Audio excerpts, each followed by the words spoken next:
आती है, नए नए नेता आते हैं, देश की गद्दी पर कहिए या दिल्ली की गद्दी पर कहिए, लेकिन देश की नीतियों में कोई बदलाव नहीं आता।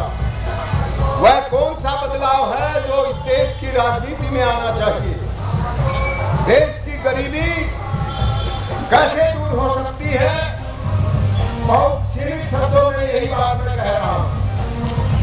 हम अगर ये मानते हैं कि देश के सारे प्राकृतिक संसाधनों पर देश के सब लोगों का समान अधिकार है, देश के मालिक देश के नागरिक हैं, तो एक बुनियादी सवाल यह पैदा होता है कि फिर इन साधनों से जो आय होती है वह किसकी है? देश का बजट बनता है, लेकिन देश के बजट में आम आदमी की जिंदगी के लिए कोई स्थान नहीं होता। मैं तो कहता हूं वह सरकारी नौकरों का बजट होता है, वह राजनेताओं का बजट होता है, वही सारा माल खाते हैं और देश का आम आदमी भूखा मरता है। मेरा कहना यह है, ये जीडीपी के नाम पर जो ठगी है इसको बंद होना चाहिए और देश की बैलेंस शीट बननी चाहिए। देश में निजी संपत्ति की गोपनीयता का जो काला कानून है उसे खत्म होना चाहिए।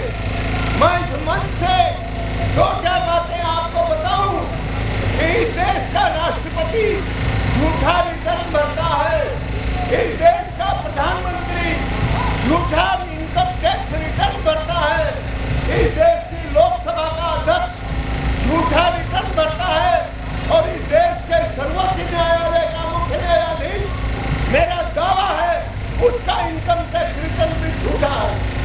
और जब ये सारी की सारी झूठों की फौज इस देश का संचालन कर रही है तो बताइए इस देश के नागरिक जो इस देश का मालिक है उसकी स्थिति कैसे बदलेगी? इस देश के सारे उद्योगपति, इस देश के सारे प्रशासनिक अधिकारी, मैं इस बात को बड़ी जवाबदारी के साथ कहना चाहता हूँ कि सबका इनकम टैक्स रिटर्न झूठा है और उनके झूठ का दंड इस देश का आम नागरिक हो रहा है। इस देश की निजी संपत्ति की गोपनीयता का कानून जब तक समाप्त नहीं होगा तब तक इस देश के आम नागरिक के सामने देश की जो आर्थिक स्थिति है उसका असली चित्र नहीं आएगा। देश का माल कुछ गिने चुने मुट्ठी भर लोग खा रहे हैं, वही देश की राजनीति चला रहे हैं और वही देश के कानूनों को अंजाम दे रहे हैं, चाहे जैसा क्यों न दे। मेरा निवेदन यह है कि इस देश का नागरिक अगर देश का मालिक है तो उसे इस देश की सारी अर्थव्यवस्था से मिलने वाले लाभ में उसका हिस्सा मिलना चाहिए। मालिक वह होता है जो हानि और लाभ का हकदार होता है। इस देश का नागरिक अगर मालिक है तो उसके सामने ये बात क्यों नहीं आती? कभी भी उसे शुरू से ये बताया जाता है कि देश का नागरिक आज 50,000 रुपए का कर्जदार है, लेकिन उसे कभी यह नहीं बताया जाता कि देश का नागरिक जब इस देश में कोई बालक पैदा होता है तो वह कितनी संपत्ति का मालिक होता है।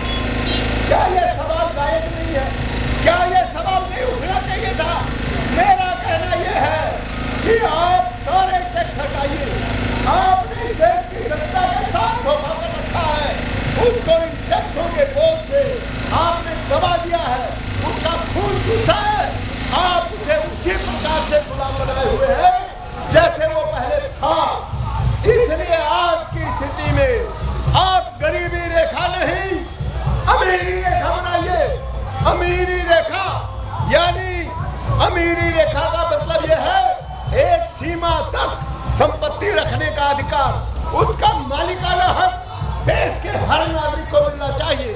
और यदि न्याय की बात करेंगे, देश की बात करेंगे तो एक नागरिक का अधिकार वह औसत सीमा से संपत्ति पर अधिक नहीं हो सकता। यदि आप कुछ लोगों को मनमाना संपत्ति अधिकार देते हैं तो यह बाकी लोगों के के लिए गुलामी ही तो होगी, और वही गुलामी आज इस देश का नागरिक भोग रहा है। मेरा निवेदन यह है आप सब लोगों से, आप सारी बातें छोड़ दीजिए और केवल एक मांग को पूरा लीजिए। मैं आपकी पार्टी से भी यही गुजारिश करता हूं कि गरीबी रेखा नहीं, अमीरी रेखा बनाइए, और अमीरी रेखा से ऊपर संपत्ति पर टैक्स लगाइए। वह संपत्ति कर ब्याज की दर से लगना चाहिए। क्यों?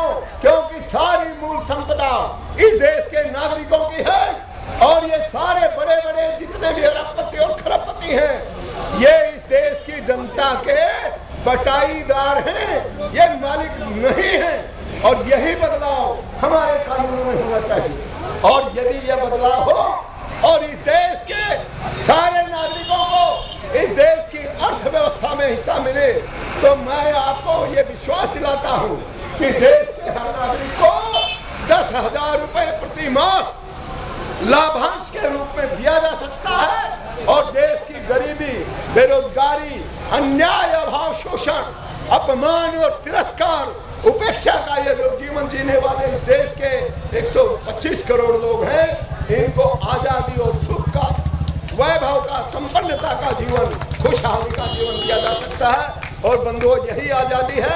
इतनी बात कहकर मैं अपनी बात समाप्त करता हूँ।